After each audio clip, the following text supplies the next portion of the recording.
thank you for joining us once again. That's me, Judy Curtis, our good friend Connie Nagel, and of course the lovely David Curtis. And we're gathered around the microphone today to talk about the fact that there is no direct path to reality, which sounds very deep to me, so I'm looking forward to hearing what Connie and David have to say about this. This was kind of sprung on me today. I wasn't expecting to be doing a podcast, so I'm not really prepared because, as we all know, I usually have my script well in advance. I mean, if you think this casual repartee is just straight off the top of the head, of course you're wrong. This is carefully rehearsed, as I'm sure you've noticed. So I'm just going to jump in with this quote from Eugene Boudin, if I'm pronouncing that correctly, that says, "Everything that is painted directly and on the spot has always a strength, a power, a vivacity of touch which one cannot recover in the studio. 3 strokes of a brush in front of nature are worth more than 2 days of work at the easel." And so that's my contribution, my intellectual contribution for the day. Now I'm going to sit back and listen to David and Connie as they discuss how to find their way to reality if there is no direct path. I mean, this sounds very deep and I'm looking forward to where it's coming from. David, would you like to kick it off? Yes, I think your quote's very good because I think that gives us a direction for reality back to nature. And I love painting landscapes.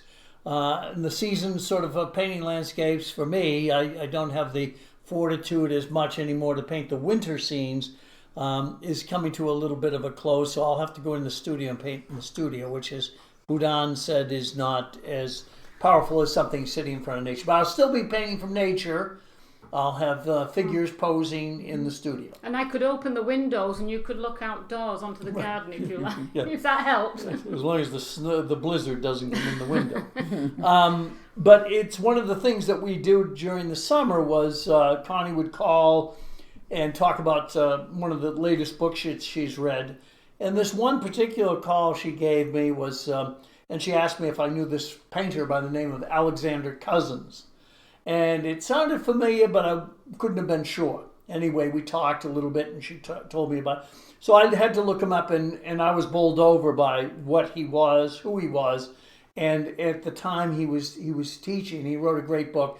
But Connie really understands the psychology and the art put together in this, and I think that's what we're talking about, journey to reality. Connie? Okay, so we were talking about that there's no direct path to reality, and actually Cozens said this in 1785 in his book called The New Method of Landscape Painting, and it's pretty interesting that it was written in 1785, and here we are in the 21st century, 2019, and we would indeed call it a new method, I think. Mm-hmm. I think all of us would concur that this is pretty intriguing. What he suggested was that you could take a sort of dark wash and put it on the canvas and then pull out the landscape as it comes forward and as you're painting on site. And he suggested this because he said that it was better than using formulas to create trees, clouds, mountains, rocks. He thought that when you created something like that from some formulaic method, that it became stiff and unnatural. And through this blot method, this ambiguous wash, you could feel or almost the sense of a landscape in front of you, and that got reproduced on the canvas. So that's one aspect of it. David, you might suggest too about Baldini. Baldini, but to get back to Cozens, you also felt that there was a close relationship to something that was dear to your heart, which the Roscharch test. Well, what happened is that 100 years later, this was written about Cozens, is that Herman Roscharch, who was a psychologist who lived in Switzerland, who was working on psychological aspects of how do you test people with emotional difficulties, and he came up with this idea, and it was through Cozens' Blot method that he came up with the Rorschach ink blot test.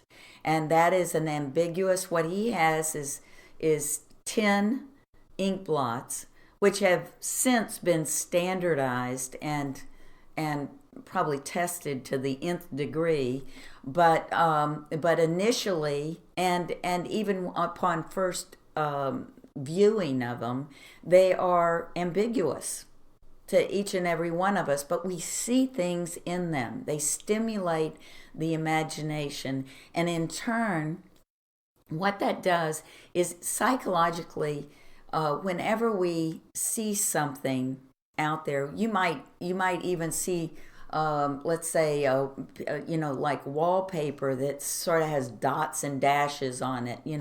Doesn't make much sense. But sure enough, if you stare at it long enough, you might see a couple of, little happy faces in it, or a sourpuss, or, birds in flight, or something like that. And that is that we tend to project whatever is in our minds. So the projection is usually a preoccupation or concern that the individual has. And psychologically, it helps a psychologist know how to diagnose this person. I think this is fascinating because I was raised with a teacher by the name of R.I. Gamble, and he sort of taught the Boston method, or the Boston school method of teaching. And one of the phrases they always used was, pull it out of the fog, pull it out of the mist. In other words, you put down not a hard edge drawing of what you see in front of you. Let's say it's a tree with a building behind it. You don't draw it all out. You put it in sort of tonal mist. And as you develop it, it slowly comes into focus. And I see the analogy quickly. I saw the analogy to what Cozens was doing. And didn't you say Constable studied with Cozens, one of our greatest landscape painters? Actually, Constable used Cozens' new method of landscape painting to develop his clouds. And he was ultimately considered the master of skies, really. And he had fabulous skies, fabulous cloud formations that were very natural, very real. And so getting back to what we're calling this podcast, there's no direct path to reality, is that there are ways, avenues that we can move toward this natural scene through these kinds of ambiguous formations, let's say. And so out of the mist, almost like you would put down, if you really just looked in nature and saw it, and I'm looking out the window right now and just seeing a mass of trees and leaves and things like that. And to make reality out of it, I can tell that's what my part of my brain's doing, is saying, oh, that's a leaf, David. Oh, that's a limb, David. Oh, that's a tree. But sometimes I look at things and I can't figure out what it is right off the bat. So I should be painting that first, shouldn't I? Absolutely. And that's what you meant by looking for, Yeah, and also it reminds me too, as I've been painting over the past, years, that when I see something in my painting and I say, wow, that just looks too hard-edged, and I soften that edge. Let's say it's even the side of a building or something. It usually helps the painting. I've noticed that if I soften edges, wherever they may be, even if it is something that would be a structural edge, it usually helps my painting and improves it. And I think in the essence, a real good painting would, and I don't think we'd even pay attention to whether it's a hard or soft edge, but it just feels natural. It feels like it's enveloped in, or I think William Paxton says, swimming in air. is if we can get that feeling of swimming in air. And I think that's giving more the feeling. I can remember thinking I was a start student going into Boston. I was on a subway car, and as you go in the tunnels, it's lights flashing, and there happened to be a broken glass window. And I was looking at the glass, the shattered glass, and looking at it as the light was going past it, and how many variable images that same shattered glass, the same pattern, but with different colored lights and all these in different speeds, all created different impressions in my mind. And I mean, that was many years ago. And but I'll always remember that was what I thought was abstract. Was that the unrecognizable, something that's been shattered, something that's been destroyed. So what we're suggesting is maybe you should start with the shattered look, and then come out of the reality. The reality comes out of it very slowly. And then one of the painters I think of that very similar to this, when you mentioned Cozens, is Giovanni Baldini, a great master. John Singer Sargent emulated him, and he would do these. If you look at his work, it's very interesting how he begins. And he's a master portrait artist, figure painter. He would begin with a very strong abstract, very dark, purpley and red, strong color contrast, and lines going in every different direction. And then slowly that figure would come out of it. And I think it's because it suggested, as you're saying, many different ideas as to what that figure's around. It's one thing just to put a cutout figure and then say, now I'll put the window behind them, now I'll put the door behind, whatever it is. But in this way, he found the design that was natural with how he did it.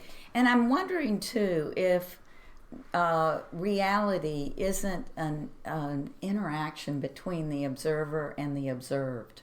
So what happens is that we are... if you don't allow the observer, the viewer, a chance to make some sense out of it, work at trying to figure out what is there, that in turn they don't feel, it's almost like it's too prefab, it's too fabricated, and the more we can create this lost and found, the hard and soft edge, the light and dark, these sorts of things, the more we're almost dancing with the observer. Right. Inviting the music to play. Yeah. A good example of this is we had Connie and I, Sight and Insight, taught a class last week for students.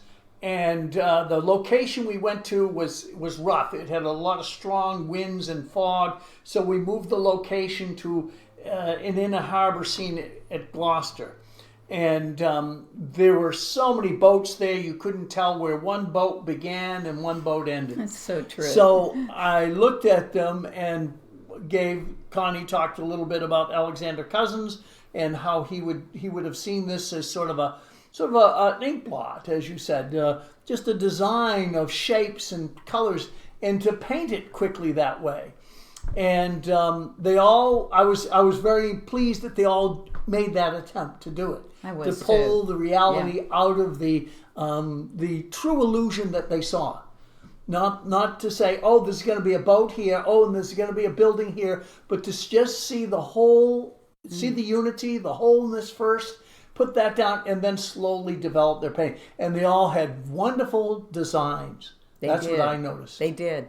Also, their color notes were really stronger and more harmonious throughout the composition, as opposed to what they might have done if they were really, trying to get that little boat over there and trying to make it literal.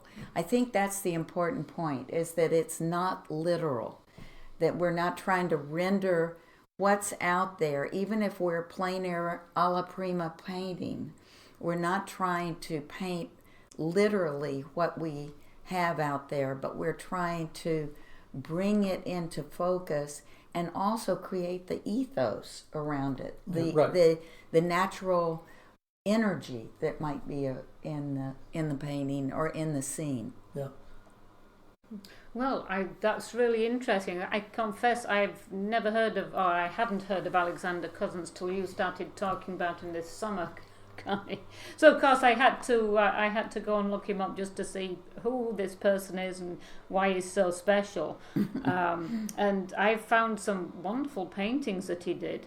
And of course, what I didn't realise, although he was born in Russia, possibly St. Petersburg, although it has been proposed he was born in Kazan, in the Republic of Tatarstan, if I'm pronouncing that okay. His father was a British master shipbuilder who'd been brought to Russia to help build Peter the Great's imperial navy. So if this guy's got British roots, it just goes to show he must be a wonderful artist. And his son, I believe his son was a Yes, his son was an artist as well. So Cozens, which is spelled Cozens as well, if anybody's looking and can't find him under COU, which is what happened to me. So Cozens was schooled in London as early as 1727.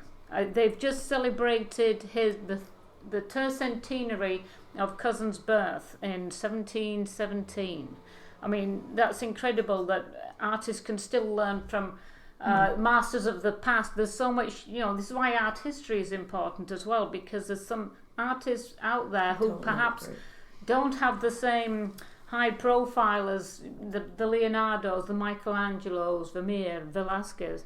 And so it's really interesting to search out some of these older painters and find some amazing artwork out there.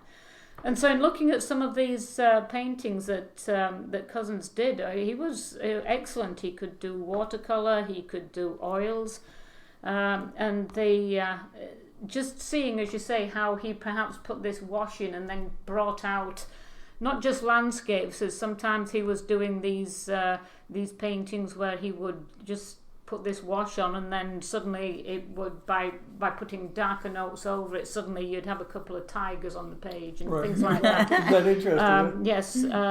So it's really amazing. So I'm going to try and put a couple of these images up on the website so you can see, but I would encourage you to have a closer look for yourself, because hearing David and Connie talking about this, you realise you can learn so much from some of these painters, and just seeing how they have created different things. And as you say, pulling things out of the fog is kind of an interesting way of doing it, or just taking a wash and then trying to see what you can create from it. It almost creates itself. Yes. As every painter wants to be the conductor of his own orchestra, you also want to be not only a participant, but a listener to the music too.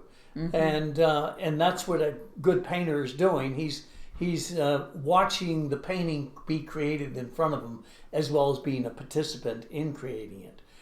Leonardo da Vinci would talk about looking at marble and seeing angels flying in clouds with looking at marble. And we've talked about, I think, hallucinations as part of a means that is part of the creative process. Yeah. Well, didn't Charlton Heston say the same thing in that movie about Michelangelo and the Pope's ceiling?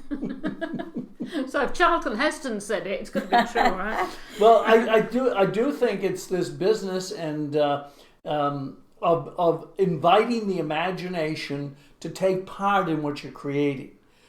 So painting isn't so much a chore of delineating exactly what you see in front of you, but it's much more of a wonderful journey, and where is the reality? What is the reality? And we always want to leave that to be mysterious. Right.